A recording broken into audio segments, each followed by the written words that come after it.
Jesus ensinou os seus discípulos a orar, a rezar? Ele ensinou. Uma segunda questão é possível chegarmos a uma essência dessa oração à luz da ciência? Então, duas questões marcam um pouco essas buscas da oração do Pai Nosso. Então, a primeira delas é a oração que o Senhor nos ensinou. Mas Jesus ensinou os discípulos a orar ou a rezar? Esse é um ponto que eu acho que a gente pode se perguntar. E acho que a gente tem respostas para isso.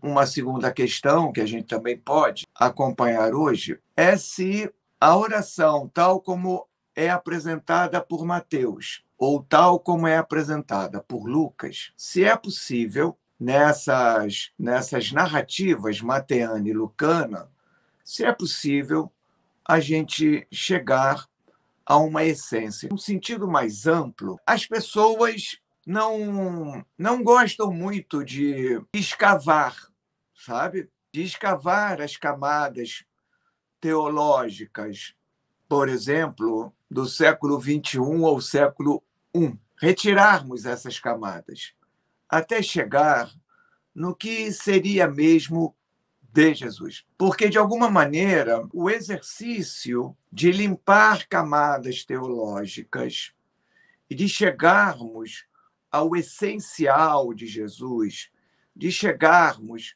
àquilo que pode ser mesmo parte do universo religioso de Jesus, ou Jesus histórico, isso a galera não tem o hábito de fazer. Esse é o ponto, né?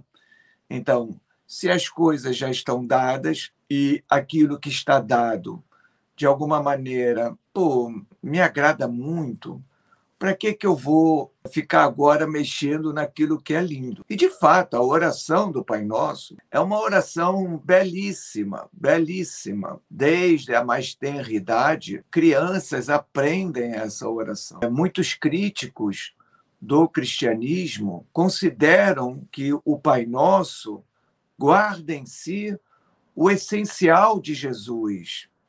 E se esse essencial fosse colocado em prática pelos bilhões de cristãos, certamente esses críticos talvez até fossem cristãos. Então, de alguma maneira, de alguma forma, tem que ter muita coragem para intervir num texto já consagrado, num texto onde a beleza se apresenta nas suas mais íntimas aparições, né, cara? Já se apresenta assim, cada linha, cada palavra, cada frase, de uma maneira muito linda.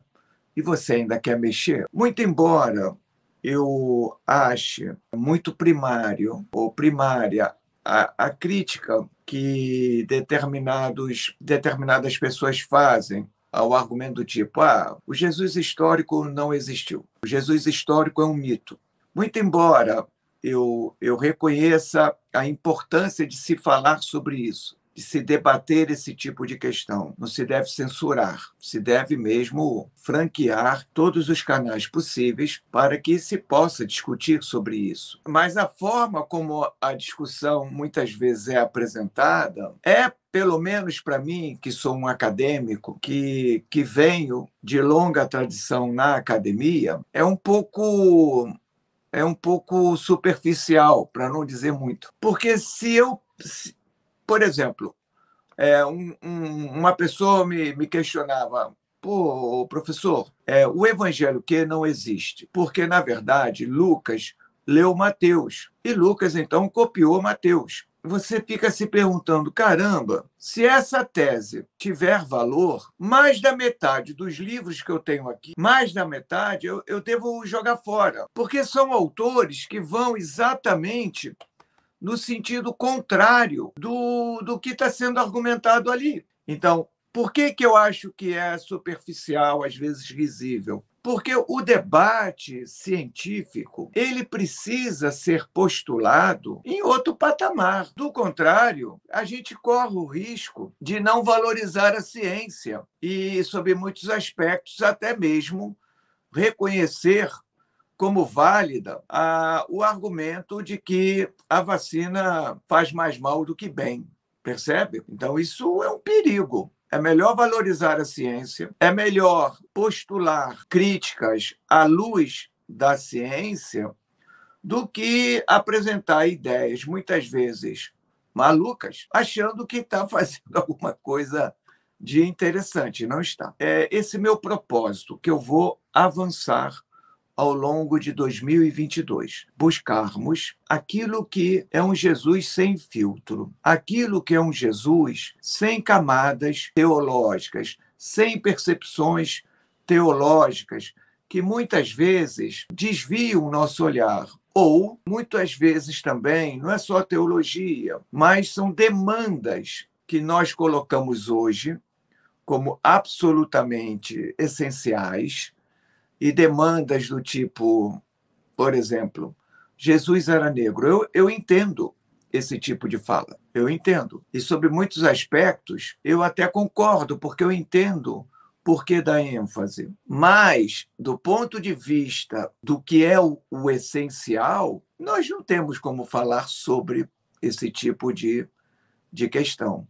Então, claro, uma coisa é o Jesus histórico, esse Jesus que eu quero buscá-lo sem filtro. Outra coisa é o que dá sobrevida a uma experiência religiosa. Porque se a experiência religiosa ela for cristalizada no tempo e nós quisermos falar apenas de 2.000 anos atrás, ela está morta. Então, é a tese do Marshall Salins, um antropólogo muito importante que vocês já me ouviram falar.